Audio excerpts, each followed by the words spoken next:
I summarize it as avoiding stupidity is easier than seeking brilliance. So I think his quote, let me just dig it up here because I want to get it right. His quote that says this, he says, it's remarkable how much long-term advantage people like us have gotten by trying to consistently be not stupid instead of trying to be intelligent. I think that there's so much wisdom in that. We're always seeking, and this goes back to positioning again, right? We're always seeking to predict the future. We want to be brilliant.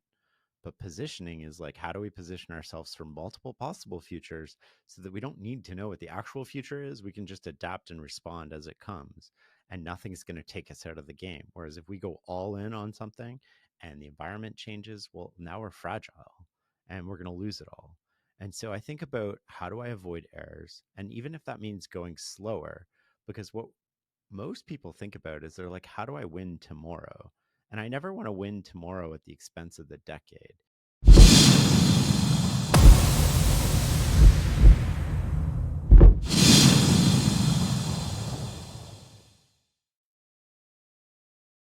Shane, it's been quite a while. Man, welcome to the show. Welcome back. Thanks for having me back. Man, my pleasure. First of all, we hosted you on the show. I think it was back in like 2018, 2019. But before that, I mean, before I even started kind of re-delving into this space, I was a fan of your work. I was reading your work. I delved through your book on kind of mental models. And then not only that, one of the reasons I'm delighted is you've just got a new book out, Clear Thinking, Turning Ordinary Moments into Extraordinary Moments. And I think what interested me about this was that, everybody thinks, some more than others, but you like to think about thinking.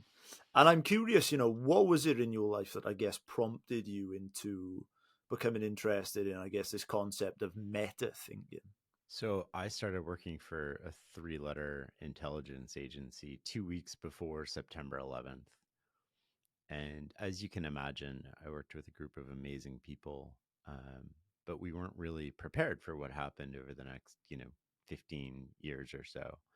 And everybody got thrust into these roles and responsibilities, including myself, that they weren't, uh, they might not have been the best trained for if we had prepared for it, but you just had to do what you had to do, and you had to do it for your country, and you had to do it for the people you worked with.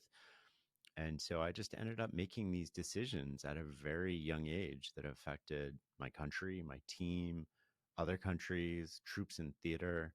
And I just remember thinking, nobody's ever taught me how to make decisions. There was no class in university, decision making 101. And making decisions is this subset of skills. So I wanted to get better at making decisions. I started following people around the organization. I'm like, if I'm going to make these decisions, I want to make them the best I can. I mean, people put a lot of trust and responsibility in me, and I want to live up to that and do the best I can. So I started following people around. How do people make decisions in the real world? I went back. I did an MBA. I worked full time and did an MBA full time because I didn't want to interrupt. I didn't want anybody else to have to pick up my slack at work while I was doing an MBA. So I did that, and I just started studying people in the real world who make decisions to try to figure out what I could learn from them. And the book is sort of an amalgamation of those thoughts about what it means to think clearly and what the keys are. Why are some people consistently better at thinking clearly than other people? And, I think I found a couple counterintuitive insights about how that happens. In this day and age, I guess, where you go on social media and things seem so polarized, you see, or I see a lot of things like instant gratification. I go on TikTok, and no longer do you just have a 10-second video. There's also an attention grabber on the second half of the video to keep people's attentions for longer than 10 seconds. And I'm just curious, in this day and age, in your mind, what does it actually mean to kind of think clearly? Because it seems like it's so rare in this day and age that just developing that habit seems like it would be quite an advantage. Yeah, totally. So there's three elements I talk about in the book to clear thinking. There's the positioning that you find yourself in, managing your defaults, and sort of things that hijack your attention. which you can classify as temperament, if you will, and then thinking independently. But you can't think independently if the situation is thinking for you. And so those two first steps, the positioning is super important for uh, allowing the space to think clearly, and then managing your emotions and your ego and social situations. And by social situations, I mean something as simple as best practices, right? Everybody else is doing it. But if you do what everybody else is doing, you're going to get the same results as everybody else. You need to create positive deviation or advantageous divergence. You need to know when to opt out of the crowd and when to go with the crowd. And I think that we just don't think about thinking that way. Every book that I read about thinking, and everybody that I talked to in academia was like, here's some spreadsheets and this complicated formula for thinking. But everybody I talked to in the real world who made decisions for a living and who made decisions that were consistently better on average than other people, they approach decision making in a non academic way. And that's what this book is about. And in terms of a phenomena like intuition, I had a psychiatrist on the show, Ian McGilchrist. Um, that, by the way, I would pay to see a conversation between you and him in real life. And he talked about this kind of role of intuition and this kind of developed principle that happens within seconds. Some people call it a gut Mm-hmm. instinct. And and in preparing for this conversation, I was speaking with a lot of people about, this concept of intuition. And a lot of people were telling me, that they make decisions. What does their gut tell them? Big decisions, they'll Mm-hmm. go with that. Where do you kind of come down on intuition as a kind of a guiding process for making decisions? I'm curious. I mean, intuition is a signal, so it's valuable. I don't want to discount intuition. And there's times when you can use intuition, and then there's times when you can't. So if you're doing a decision that's easily reversible, your intuition is probably fine. You don't want to think about it too much. But if the cost of a mistake is high, you probably want to make sure that your intuition is correct. So you want to pause and you want to think about it. I think that we just, it's not one or the other. It's about knowing what the situation calls for. If you're in a pharmacy and you're buying some toothpaste and your normal brand's not there, well, your intuition about what brand to grab is not gonna, it's not costly. If you're wrong, I mean, the cost to undo that mistake is pretty trivial. If you're making a multi-billion-dollar decision in a boardroom of a business, your intuition's probably not the way to go. You want to check that and make sure that your intuition is correct. And you don't want to have the same sort of procedure around these decisions. This is what organizations tend to do. They tend to put the exact same procedure around decisions that are easily reversible and decisions that are very hard to reverse. And that just slows down decision making. It slows down judgment. It makes it harder for people to develop judgment and come up in the organization because everything is just so burdensome. But if the cost of failure is low, you want to go fast. And if the cost of failure is high, you want to go a bit slower. I love that, and I think there's a lot of wisdom in there. And this conversation actually comes at a pretty good time for me because um, I've been thinking about impediments to clear thinking, and Mm, I'm lucky in my life. I mean, this show has kind of a philosophical hint to it as well as other factors. But I've tried to orient my life in a way where I have projects that I'm excited on, short and long term, and I also put a big emphasis on social connection in my own life. That's a lesson that I've had from on the show. But within the last week, and I've got many things going on. I I I was embroiled in an argument with someone over a parking space, with an organization over a parking space, and I have to say, my biology totally hijacked my brain. I was spending all my days embroiled in back and forth emails. I didn't get any work done on pretty much the last 7 days. My relationships, I was snappy with my girlfriend.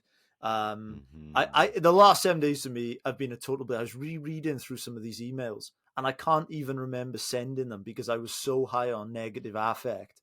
Um, I'm curious, what do you see as the role of emotion in decision making, and what is the cost of perhaps losing control, like I did with it?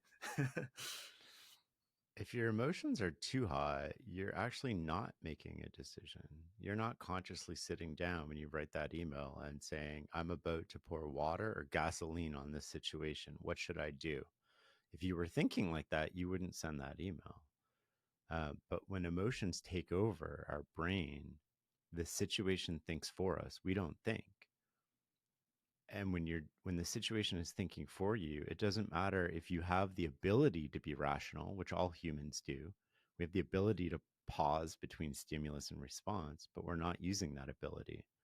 We're just reacting like the animals that we are. We are biological creatures, right? We're hardwired for all of this stuff. We're territorial, and we're territorial not in the animal world. You're territorial. A wolf goes around and pees on trees and sort of marks its territory. In the human world, our territory is the sense of justice, right? That we see in the world. We want to defend our own version of justice, which it sounds a little bit like this parking thing might have had to do with that. Yeah. And we want to defend our identity. So when people trigger these things, we're responding exactly like animals should respond. We're responding exactly how evolution taught us to respond. Now, most books sort of like talk about, oh, well, you just need to like recognize when you're angry and then you don't send that email. And it's like, okay, well, that is a solution and that might work. I think, I polled people randomly and it was like 30% of the time. 30% of the time, if you're hyper vigilant, you can.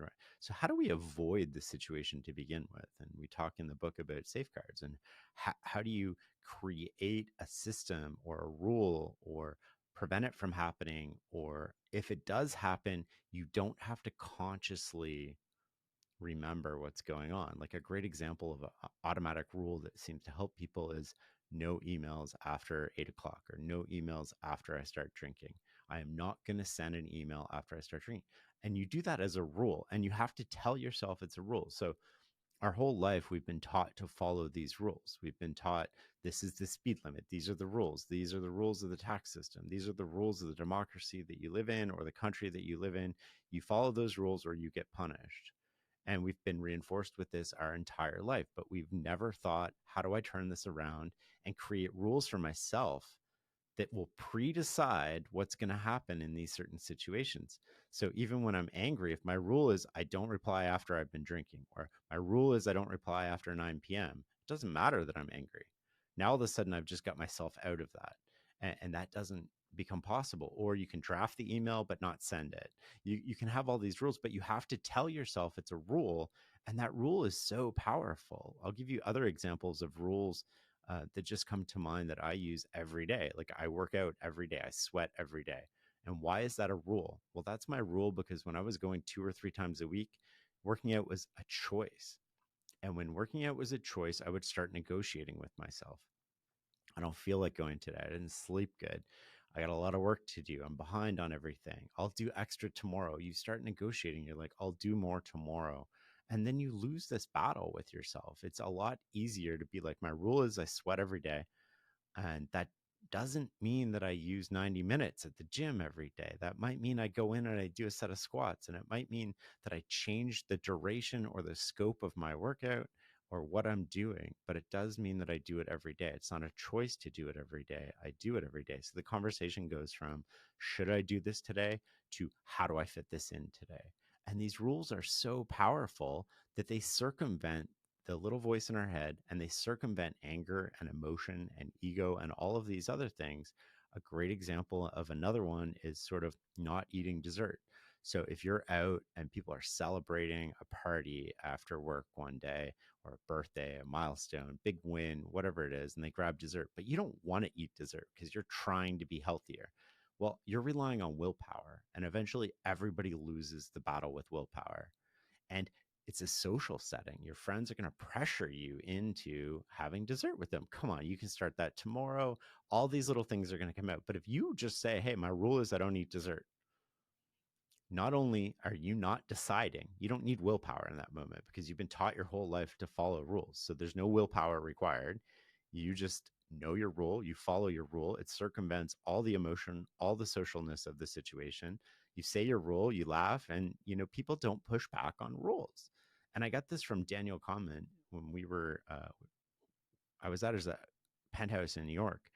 And he answered the phone. And on the phone, he said, my rule is I don't say yes on the phone. I'll get back to you tomorrow. And he hung up. And I was like, I'm so curious about this. I was like, what do you mean? And he's like, well, I find it hard to exert willpower and say no. And I don't want to disappoint the other person. So I just tell them my rule is this. And he's like, nobody ever pushes back because it's a rule. And I was like, that's so interesting. What other rules do you have? And he was like, none. I was like, this is such a powerful concept. How can you only use this for one thing? And he went on to tell me, he's like, I used to say yes about 80% of the time on the phone, and then I would always regret it. Now he's like, I only say yes to about 10% of these offers because now I create space between the stimulus and the response, which is what we're trying to do. Because you might think your intuition is in charge, but often your emotion is in charge, your ego is in charge, the situation is thinking for you, and you want to be able to opt out of that. One of the impediments, as we as you just kind of highlighted there, to clear thinking that we have to kind of perhaps deal with, as you mentioned, is this kind of social default that you talked Mm, about. And you give me a scenario beforehand. I won't reveal it. In which you had an instance in which there was perhaps some social pressure to take part in one activity that perhaps you said that you were kind of pushing back upon. And the research that I did at university, and I've read many books on the topic, social influence, particularly in adolescence, is very high. mm-hmm. And young people, they tend to be quite susceptible to peer pressure. And I know I certainly was as a teenager. I become a little bit less so with age. I become a little bit more grumpy in my late 20s. But man, how do you go perhaps about, I guess, navigating the social landscape? Because this is a place where I think a lot of bad decisions really are made. Totally. So let's go back. Why are we social? Well, if we weren't social, we wouldn't exist today. And that's an important thing to sort of appreciate, because we wouldn't fit in a tribe if we didn't get along with people, if we didn't go along with things we didn't agree with all the time. Now, with that said, what keeps us doing social things is, or what keeps us doing what everybody else is doing often, is fear. The fear of looking like an idiot, the fear of doing something different. And if you think about that, and one example I give in the book is sort of ditch diggers, right? If you think about, we're digging ditches, we're only using our hands. Well, the difference between you and I might be a little minute, but it doesn't really matter much. The only way to get ahead of you is to work harder or longer than you. And even if I do that, I'm only going to be a little bit ahead of you. But if I stop digging the ditch and I go invent a shovel and it takes me a month, well, every day that I'm inventing this shovel, I look like an idiot. I'm falling behind. That production schedule that's like posted on the wall with how much dirt we moved, it's got Joseph moving way ahead of me. I'm falling behind. So why would I go invent a shovel? Right? There's a lot of pressure. I'm going to look like an idiot. Everybody's going to be like, what are you doing? You're falling behind. You're never going to catch up. You're going to get fired. You're all of these things. And then if I come back with a shovel, all of a sudden I can get ahead of everybody really quickly. And I think that this happens at work hundreds of thousands of times a year, where the downside is really large, the upside is small. I was talking to somebody the other day, he saved his company like $20 million with one of his ideas, and he got a bonus for, I think it was like $2,000. And he's like, why? He took a lot of risk in solving this problem, and he's like, why would I take that risk? I had unlimited downside, and my upside was 2 grand. Right? And that doesn't make sense. And so all of these things sort of nudge us into best practices, following the procedures, not exercising judgment, not doing different things. Like if you follow all the procedures at work as they're laid out, even if you know the outcome is going to be bad, you will not get in trouble. But that's not how it should work. You should have to exercise judgment. You should have to deviate. That's why we're paying you, and that's thinking in and of itself. And so the way that social situations hijack us is that the situation is thinking for us and we don't think. That's the whole point of ordinary moments into extraordinary outcomes. In a lot of ordinary moments, the circumstances or the situation thinks for you. And that can be good and it can be bad. You can't be thinking every second of the day, but you do have to recognize when and can I create positive deviation? And am I in charge of my emotions? Am I managing all of these defaults that we talk about so that I can opt out and I can think? And the other thing I want to add to social stuff is position. If you're at work and you fear losing your job because you know that that's going to cause you massive amounts of harm because you have no safety net at home, the position you're in changes your behavior. It changes the options available to you. You're less likely to rock the boat, even if that's what you think is happening. The flip side of this is like, we all know that person at work who just takes the other side of things just to take the other side of things. Well, that's equally not thinking, right? Because you only want to take the other side of things when you create positive deviation or advantageous divergence. It's not enough just to be counter what everybody else is doing. You have to be counter it and correct if you want to capture any value. So much in there. Just one thought that kind of come into my mind as I was going through this, and one kind of mental model that I learned from you was the idea about inversion. Mm. And I would love to ask you, what in your mind is the inverse of clear thinking? What does that kind of look like? I think the inverse is the situation thinking for you. So you're not thinking. It's not that we're not rational. It's not that we don't have the tools to think properly. It's that in a lot of situations, we don't have the ability to think because nobody taps us on the shoulder like you and your email. If I tap you on the shoulder halfway through that email and I'm like, Joseph, water or gasoline? And that's all I have to say. I do this with my kids. I just like, you're choosing. I'm not going to tell you what to do. You're exercising a choice here, but you don't realize you're exercising a choice. So when I catch my two teenage kids sort of like escalating with each other, I'm just like, pause, water or gasoline? And just that little phrase allows them to be like, oh, I do want to put water on this. But what it's really doing is snapping them out of their biology, which is reactionary, territorial, self preserving, sort of hierarchical. And it's saying, how do I exercise my judgment? It's not that we don't have the tools for that judgment. It's that we don't know in that situation we should be exercising that. And I think that that would be sort of the inversion of clear thinking. It's not that we're irrational per se. It's that we're not even thinking in these moments. We should be rational. And I imagine there's people out there that are wondering, Shane, you've done so much excellent work in this. Your podcasts are fantastic. All the work at Farnam Street is great. How often do you look back and go, I shouldn't have made that decision, or I behaved antithetically to what my own principles are, et cetera, et cetera. How often does that happen in your life? I mean, frequently, right? One of my struggles with writing a book on clear thinking is that I don't want people holding me up as sort of like somebody who never, never thinks unclearly or, always has the right like that's not how it works. We're human. And the only thing we can do is just strive to be better. The important thing that I think I do that a lot of people might struggle with is I'm very good at going back and saying, I was wrong. I want to do something different, or that didn't work. I need to try a different approach because in my head, and I have these three words and they're literally on my monitor. I'll show you. Like it says, outcome over ego. And that is just to remind me in the moment, and it sits there, it just literally sits there. And it's about how do I get the best outcome, not whether I have the best idea, not whether I was right or wrong. Like, none of that matters. And I just want to get the best outcome. Being a parent helps you with that. Being an entrepreneur helps you with that. Getting feedback from people, if you're open to it, helps you with that. And so I'm all about how do I get a better outcome? Oh, you do that better than me? That's great. What can I learn from you? How do I take advantage of that and make myself better so I can get a better outcome?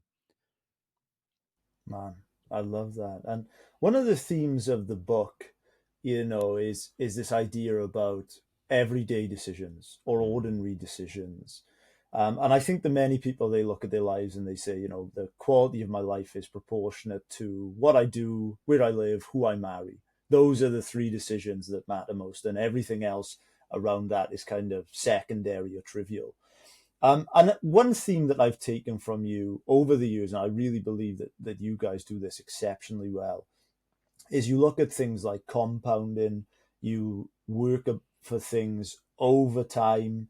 And I'm just curious, if you could kind of talk about those ordinary moments, and I guess about the power of perhaps compounding in decision making, about these everyday decisions. We will be right back to today's brilliant podcast after just a quick shout out to the sponsor of today's podcast, London Nootropics. As you guys may have guessed, brain health and clear thinking is so important to myself and to the Freedom Pact as a brand. That is why we are delighted to partner with London Nootropics to bring you guys brilliant adaptogenic coffee.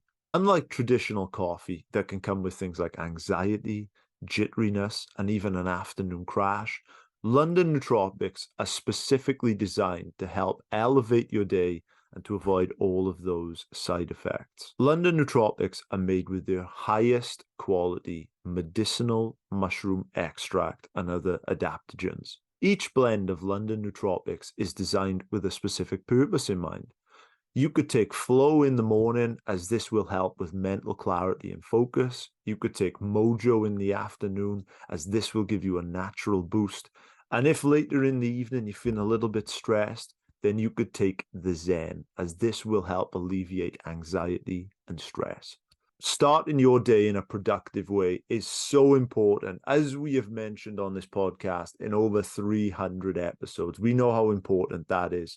And that is why lately I've been using the flow every single day to kick start my mornings. Should you wish to try this brilliant adaptogenic coffee that we are so happy to partner with, then you can head over to londonnootropics.com and use the code freedompact for 20% off at checkout.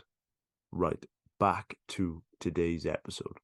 Sure, let's break that into two questions. Because the reason I want to do that is these big decisions you talk about, where to live, who to marry, what job to do. We know we're making a decision in those moments. So we're generally correct. We're not always correct, but we're directionally correct. If you're thinking about marrying your partner and you're walking through all the permutations of that, you're thinking about it. Now, it doesn't matter if you pick the best partner for you. If you go home and you bicker with that person, if you don't put in the work, if you don't put in the time and the effort, all of that goes to zero. It's multiplied by zero. Doesn't matter that you pick the right partner, it just goes away. Same as work. You can pick the best career path, but if you don't show up on Monday and consistently, reliably do your work, do your job, do really good at it, then you're going to get fired. And so we think if we get these big decisions correct, everything just falls into place. And it's a lie, because you have to do these everyday decisions that sort of compound in a lot of ways, but these everyday things that sort of put you in a better position for success. And they have the ability to unwind everything. And they're not things that we consciously think about. We don't think about, being 5 minutes late to work and how that might affect our boss's perception of us. We're not making a choice.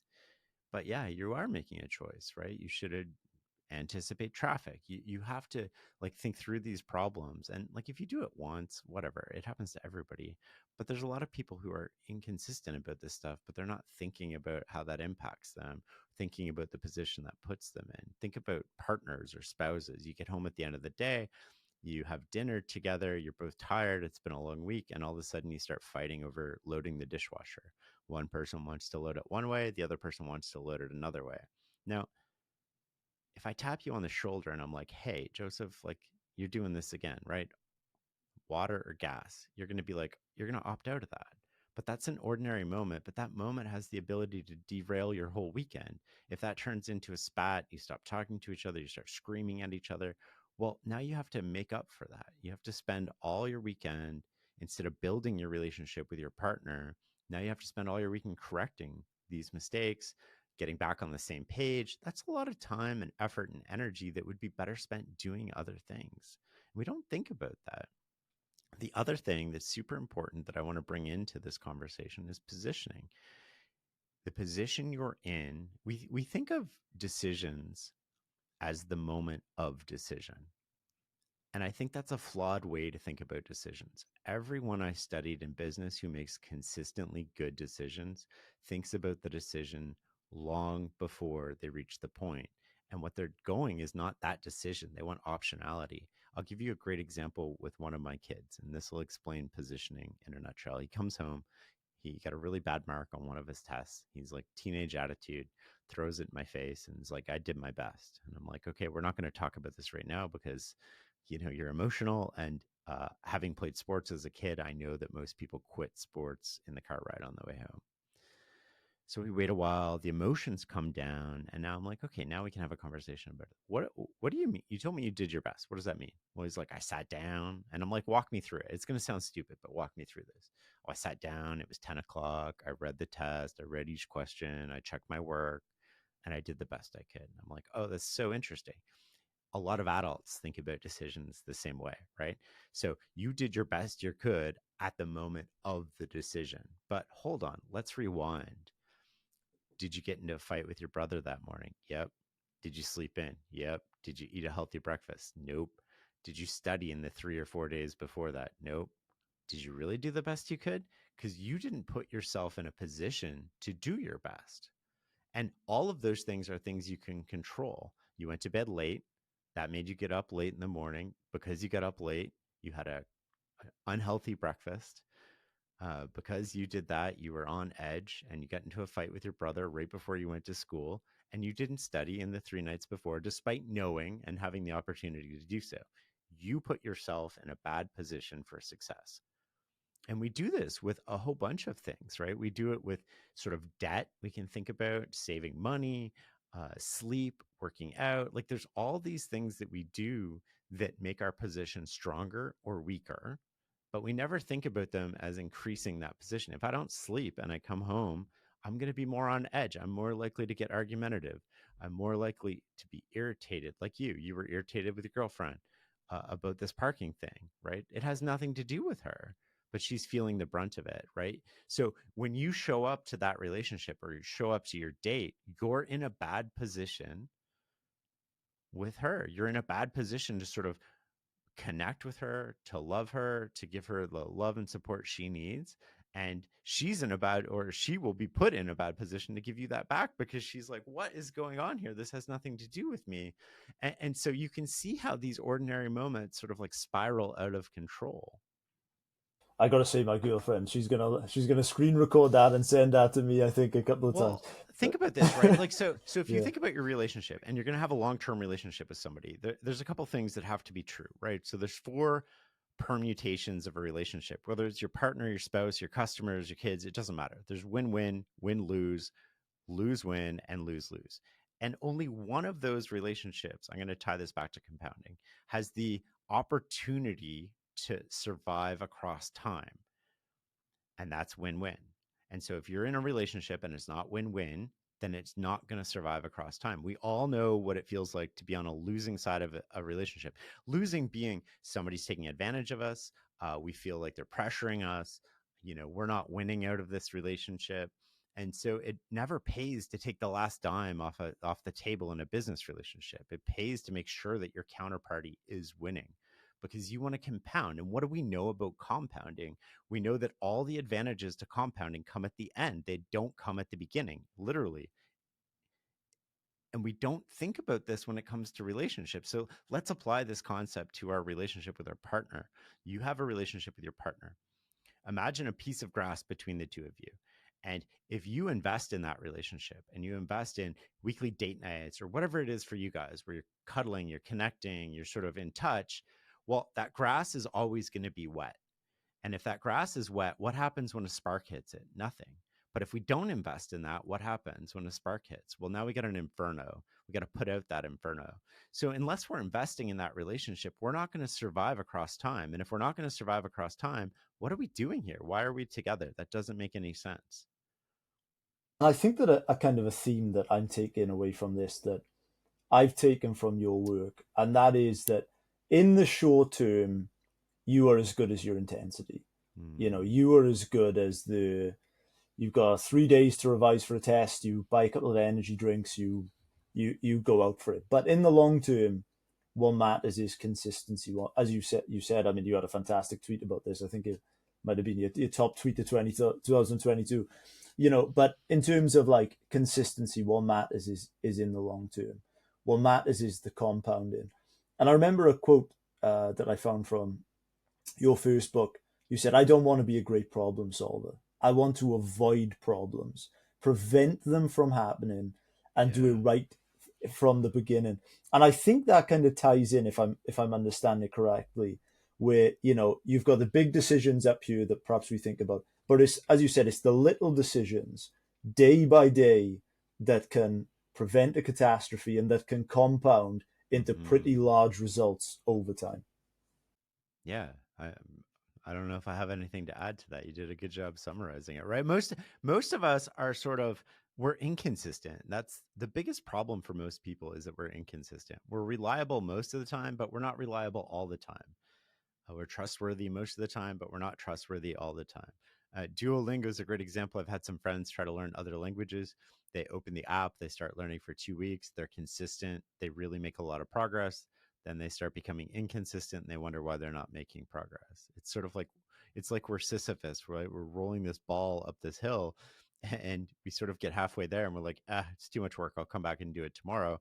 And then when we come back tomorrow, it's at the bottom of the hill. Well, how do you expect to get any advantages in life unless you're consistent? Yes, you can apply intensity in certain situations where it matters, but unless you're consistently reliable and consistently trustworthy and consistently work hard, all of these things get undone in life that we want, that we value, and that we're working towards. Yeah. And obviously, I know a big influence in this field that you talk about in the book, and I know he's had a big influence on your life, was Charlie Munger. Hmm. Um, and I'm curious, what would perhaps be the biggest lesson that you have learned from Charlie Munger in terms of making better decisions? I summarize it as avoiding stupidity is easier than seeking brilliance.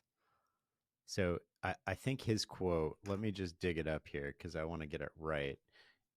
His quote that says this, he says, it's remarkable how much long-term advantage people like us have gotten by trying to consistently be not stupid instead of trying to be intelligent.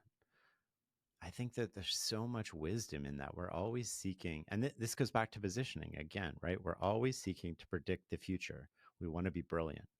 But positioning is like, how do we position ourselves for multiple possible futures so that we don't need to know what the actual future is? We can just adapt and respond as it comes, and nothing's going to take us out of the game. Whereas if we go all in on something and the environment changes, well, now we're fragile and we're going to lose it all. And so I think about how do I avoid errors? And even if that means going slower, because what most people think about is they're like, how do I win tomorrow? And I never want to win tomorrow at the expense of the decade. And this is so often applied in situations with people. If we have a problem with a colleague at work, we talk to them often in a way that we wouldn't talk to our spouse, that we wouldn't talk to somebody who's going to be in our life for 10 or 20 years. But if we approach that conversation as if, hey, we're going to be together in this relationship for 10 or 20 years, well, now I'm going to take a different tone to it. You're going to take a different response to it. Now we're going to get somewhere much better than where we would have gotten to otherwise. And I just think about long term. I never want to win tomorrow at the expense of the decade. And if we think in terms of decades, a lot of crappy behavior, a lot of things that get us into trouble just fall off, right? If we want people in our lives for decades, then we know we need to be trustworthy. We know we need to be consistent. We know we need to be reliable. We want to work at the same company. And we want to have the opportunity to leave and the opportunity to work there. We just want the options. Well, we have to be consistent. We have to work hard. We have to do these things. But on any given day, we sort of negotiate with ourselves sometimes around those things. And I think that's where we get into some trouble with that. So it's not about your intensity. It's like, can we be consistent? Like, I mean, man, if you just show up and you do the things you say you're going to do and you do them when you say you're going to do them, you will create such a contrast with 80 to 90% of people. You will stand out for all of the right reasons. Yeah, man, that's extremely powerful. And kind of going back to, I guess, some real life decisions that you've made. If you look at, your fantastic podcast, The Knowledge Project. I mean, many times I've gone back and listened to some of the podcasts that you did maybe 4 or 5 years ago. Jason Fried, Mhm. Daka Keltner, Robert Greene.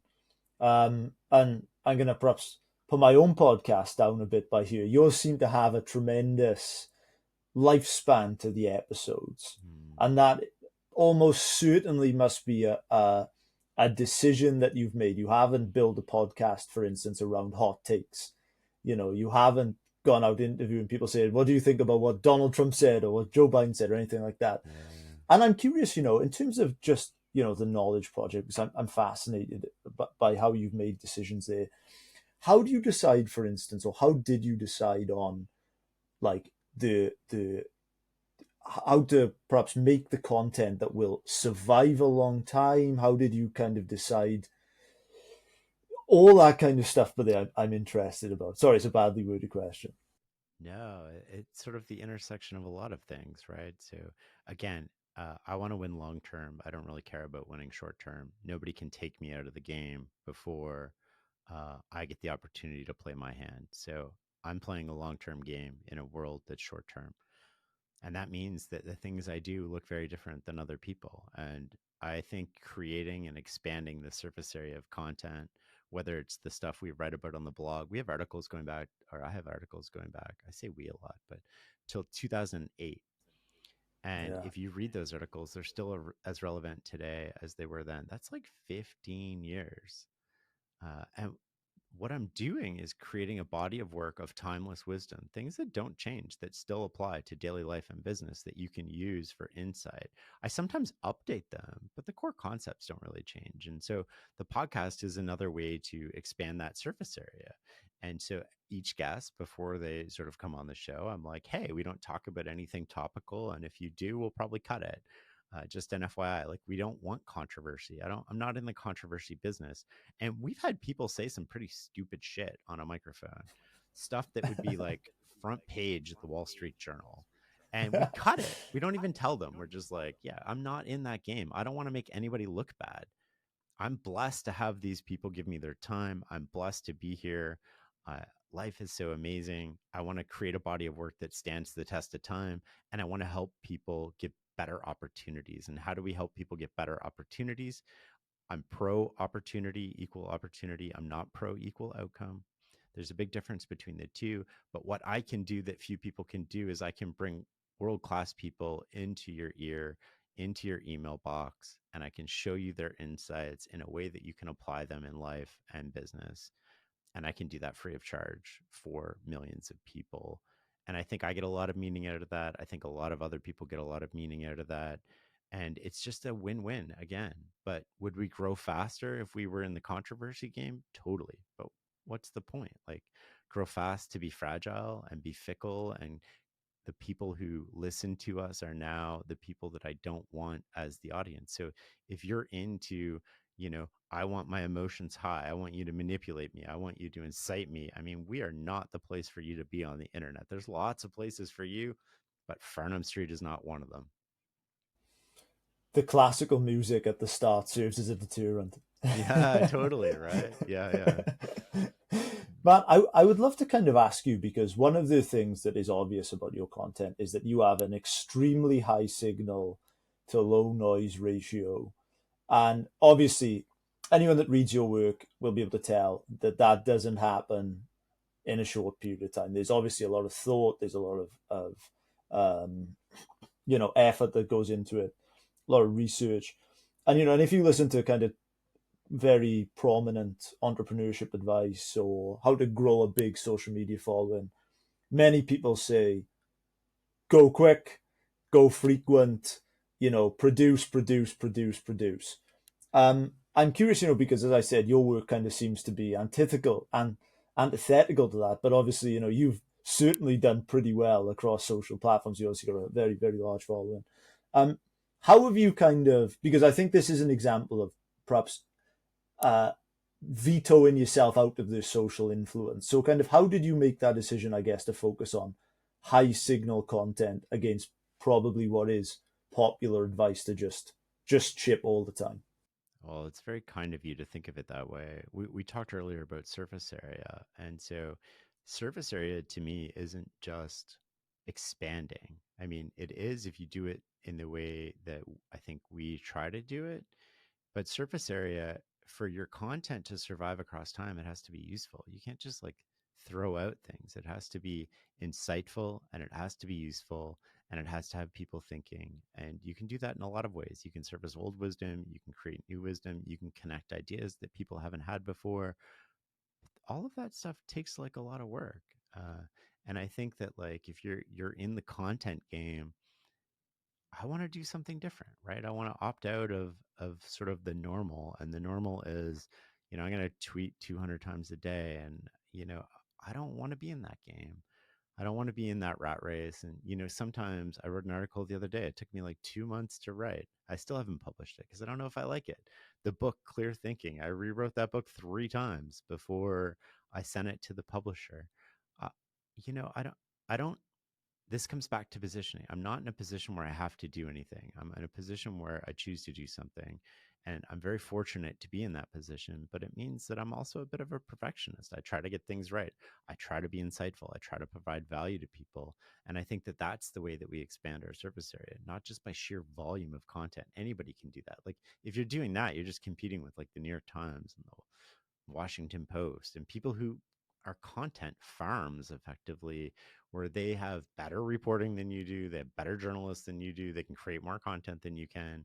Well, what can I do that other people can't do? And one of the advantages in life that seems always to be on the table is to take a long-term approach to things.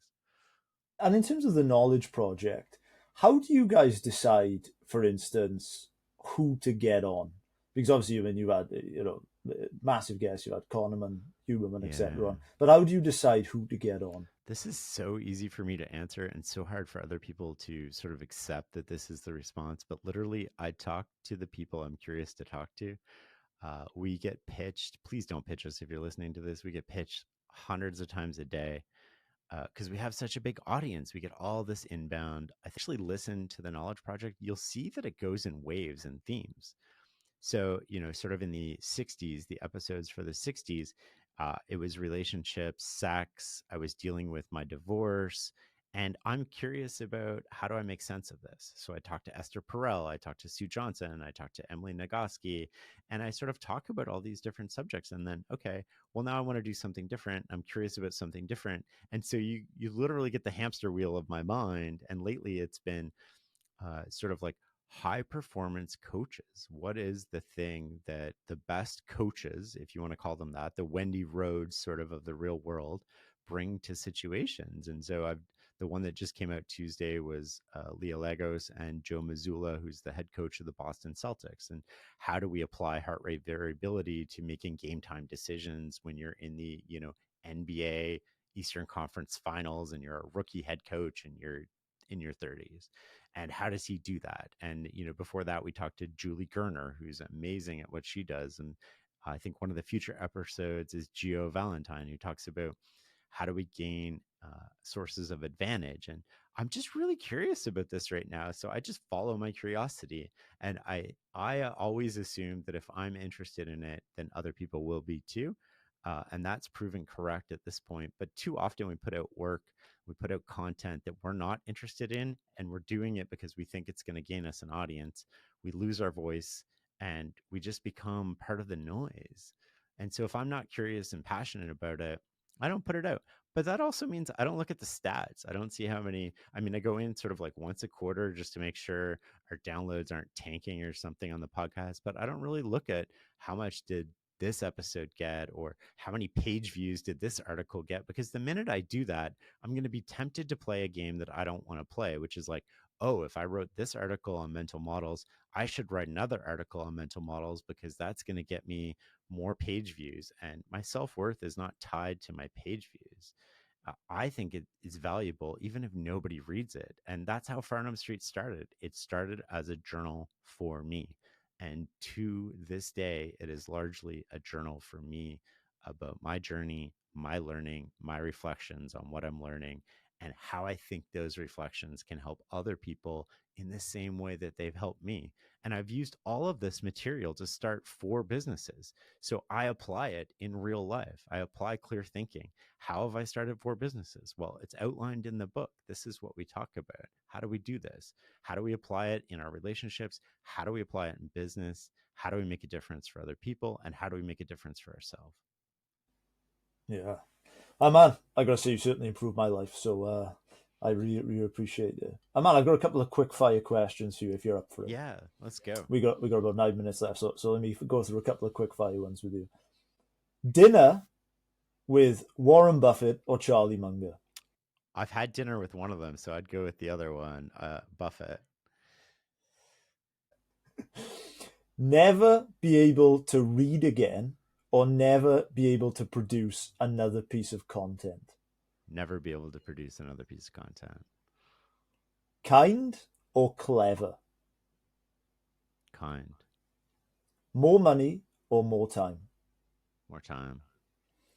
A workout with Andrew Huberman or a night spent with Daniel Kahneman? A night spent with Gunman. But the answer that came to my mind was neither. I'd rather just go for a walk with my girlfriend. Ideas or execution? Both. Both. I love it. Man, this has been such a pleasure. I truly, I always enjoy your work. I got a couple of questions there for you before I let you go. As kind of a, I guess, a big picture summary, if someone just tunes in for this very moment, they've skipped all the 50 minutes of high signal content we give them. If you were to give our audience one tip to become a better decision maker today, what would that be? Think about the one thing you can do today to make your life easier tomorrow and repeat. I love it. I love it. The question we sign off all of our podcasts with, before I ask you to kind of sign off, tell these guys where they can get the book, connect with you, etc., is what makes a life worth living? People, family, being part of this thing that is more meaningful and more powerful and more enduring than you are, and trying to make that a better place. I love it. Shane, where can these guys connect with you? Where can they check out your amazing work? Where can they get the book, etc.? You can find me at fs.blog. You can just Google Shane Parrish. I mean, everything will show up. Podcast is the Knowledge Project. And if you read the book, I would love to hear your feedback. So you can email me directly. It's not filtered. It goes to shane@fs.blog. I would love to hear what page, what advice in the book changed your life. I got an email today from a friend of mine who had an advanced copy, and it just made me smile because the subject line was the only part of the email, and it said page 113 changed my life. And I would love to hear that from you. What page, what impacted you, what ideas, so that I can amplify those in the world.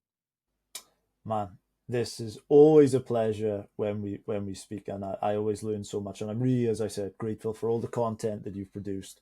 So, man, I can't thank you enough for coming on the show again. It's been a great pleasure. Oh, thank you so much, Joseph.